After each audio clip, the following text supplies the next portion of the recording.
We're going to be talking about training knives and the selection of a training knife primarily for combative knife work, but also it can come into edge weapon defence. Very first thing I want to say is that in the use of the knife, there are no really widely accepted established training rules that the firearms community has, which are accepted internationally. With the edge weapon, which has the potential for very serious injury, we haven't had that. So when we're training with the knife, we do have to bear safety in mind. One of the first things I'll say is never do any combative knife training with a live blade. There is no real upside to it, and the potential for injury is vast, because you're going to be doing a lot of training with the knives, and of course even a small percentage chance of injury gets increased with the number of repetitions you do, and the chance of a very, very serious injury, life-threatening injury or even death is something that we have to be aware of. So never use a live blade on anything other than an inanimate object, and even then have some safety rules because of the chance of your grip slipping and cutting yourself and so on. So that's the first thing. There are numerous materials for the training knife, and probably the one that's most common is wood. This particular training knife is a wooden Tanto, which is used in the traditional martial arts, primarily in Kendo and Aikido, and is very, very widely available through the martial arts stores, both here and overseas. So if you're looking for a training knife, this is probably the one you'd be, if you went into a martial arts shop or looked online, is the one you'd find. We do have a number of problems with them. For a start, it's a very heavy, solid object. And if you're doing a combative knife drill with full force and with commitment, you're actually hitting your training partner with a baton, in effect. And he's not going to take a lot of that before he's going to become injured, particularly if you're hitting near the joints. So you're going to get bruises and you're going to get joint injuries. With this particular type, the Tanto, also it's got quite a pronounced point. And on a thrust, your chance of damaging your partner, even to the body, is quite high. Another wooden training knife, this was given to me by the late Pete Robbins, and it's a Casper. And this one is better than the Tanto because the edge is very broad and it dissipates the shock a lot, and also the wood isn't as dense as the wood in the Tanto. So for a wooden training knife, this would be a better choice, but I still don't think wood's the best material. Another consideration with wood is splintering. You have to check, because again, you're going to cut your partner if you've got a splintered training knife. The next material that we're going to look at is rubber. And a rubber training knife can be quite safe. This is a copy of an Applegate knife done as a wooden trainer, a rubber trainer. The hilt is a very, very faithful copy, etc. And it's quite a safe material as opposed to wood. A couple of problems. The rubber tends to drag on the skin and cause kind of a friction wound. This one isn't so bad, but some of the rubber trainers are very bendy, very flexible. The one that's made out of a dark red material is, if you do that, it will whip. This one doesn't. It's much more sturdy, so it's a better choice. It doesn't have the weight of a real knife, so you don't get that simulation, but then it doesn't injure your partner as much when you do that anyway. This is another rubber knife from cold steel, which is a sub-hilt Bowie type design. It was very, very inexpensive, so I picked it up for my collection, and I like it a lot. The type of rubber doesn't quite give you as much friction, and it's very nice, and again it's an exact replica of the knife that it's based on, so not a bad choice. Another material is metal. I was given this metal trainer.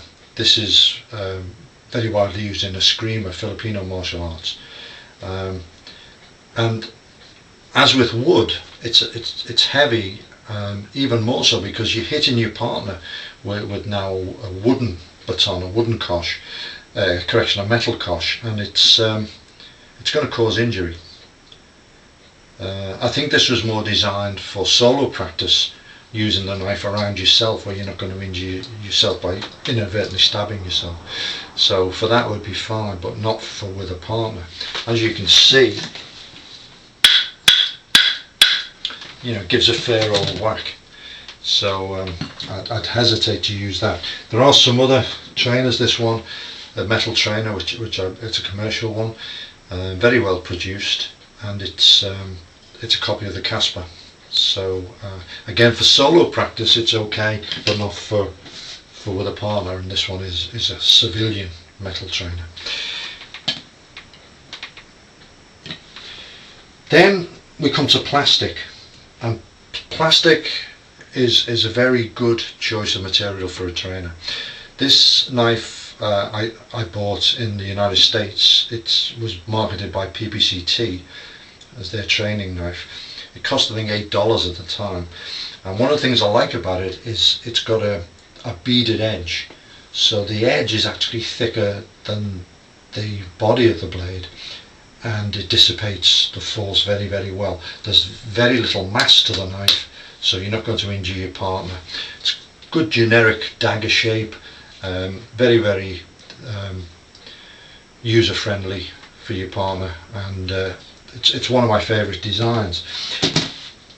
A couple of other plastic knives, plastic civilian trainer, which was good, and this one was marketed by James Keating's company Comtech several years ago, and it's a Tanto.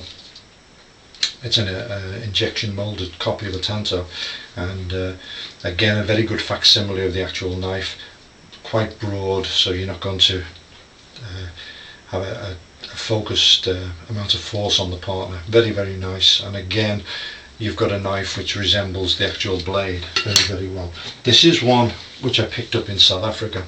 It's a Casper, very, very light, very, very strong, and you can't buy them anymore, unfortunately, but I picked up a few and I put them back for the guys in the Gutterfighters, and we all used these, and they were our favourites for quite a while. Very good plastic design. One that you can get hold of still is the Strider plastic trainer. Again, it's a slightly beaded edge, so it dissipates the force. It's got his trademark paracord wrapped handle with a lanyard. Very, very nice. It's probably the only Strider I'll ever own, because they're very expensive knives, so at least I've got a trainer. It's very strong, very solid. It's not going to break, but on the other hand it's not going to injure your partner. So Strider trainer, very, very nice. If you're using various types of knives, this is a neck knife, plastic trainer for the La Griffe neck knife,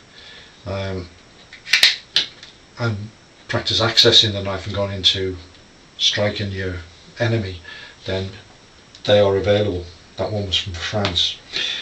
Now, a warning, there are knives made out of plastic, primarily from cold steel, which are not trainers. They are actual knives. This is a knife. The edge would cut, and certainly the point would stab. That, they demonstrate stabbing this to quite resilient materials. Similarly with this push dagger. Just don't get confused. If you've got a box of trainers, don't pull this out one day thinking it's safe to train with your partner. They're plastic, but they are not trainers. Then we come to probably the best training knife, which is the foam trainer. And as far as I'm aware, it's only available from one source, and this is Nock, the lady who makes them in Thailand. She's heavily into knife training, and she devised this knife to do it safely. The thing we like about it a lot, it's got a solid wooden core and then it's covered with this dense foam, and it's very, very safe. If you're doing high stress combatives, you're rolling around on the ground, you're going to roll onto your training equipment, and this isn't going to injure you. Similarly, it's not going to injure your partner.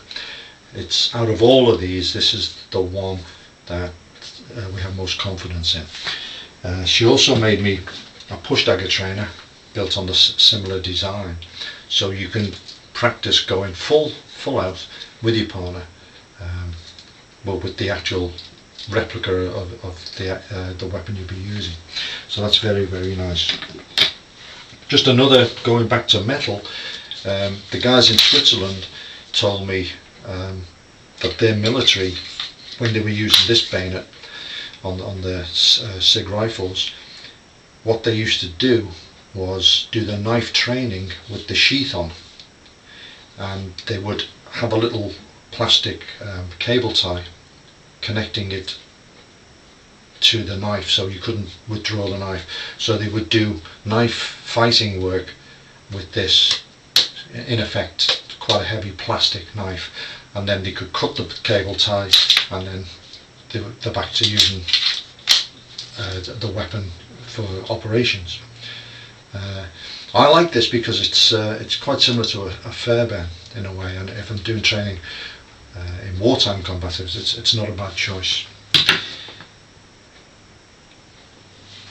Another aspect is trainers for tactical folders, and if you've got a tactical folder, then the important thing is to practice accessing it and practice working with a live, unresisting, uncooperating partner who's putting stress on you, who's going to give you assault cues and so on, and you're able to access the weapon and go right into a strike. This is the first training folder that I got. This is from Emerson. It's his CQC7 done as a trainer. It was quite expensive because it's the knife, it's the actual CQC7, and it's just done with a dull blade. That's the only difference. It's got the same lock, etc., same clip. So you do have to invest a bit of money, but it's worth it because the training value is immense if you're carrying this as a folder. What we did then was go out and buy these cheap folders and then dull the blade, and these were about £15, I think, in the shops, and then we just did some work on the blades, and we bought a whole load of these and we carried them around for the guys to use on courses. It's not going to last forever. Certainly it's not as well made as the Emerson by any means, but you can have a whole bag of them at an inexpensive price. Then you've got knives which you can use from the actual sheaths. For example, K-Bar's TDI works from the sheath that the knife comes in, so you can practice the exact technique again with your partner. And similarly for the hideaway knife, this is the trainer for it. It's safe, even though it's metal. There's very little mass in it, and we haven't found a problem working with these with a partner. And again, you're working from the exact sheet. And going back to folders, the Pakal folder has got a trainer too, and it's a very, very nice design. It goes on your pocket, and then when you need it, just opens into action. So that's kind of a quick rundown on all the different types of trainers that there are. Just one last thing: whatever you do, any kind of training with the knives against a partner, everyone involved should be wearing eye protection. Even the safest trainer, the foam trainer, if you hit someone in the eye with this, there's a very, very good chance you blind somebody. So these are inexpensive the industrial goggles. Put them on and you're going to save someone's eyesight in the long term. That's it. Thanks for your attention.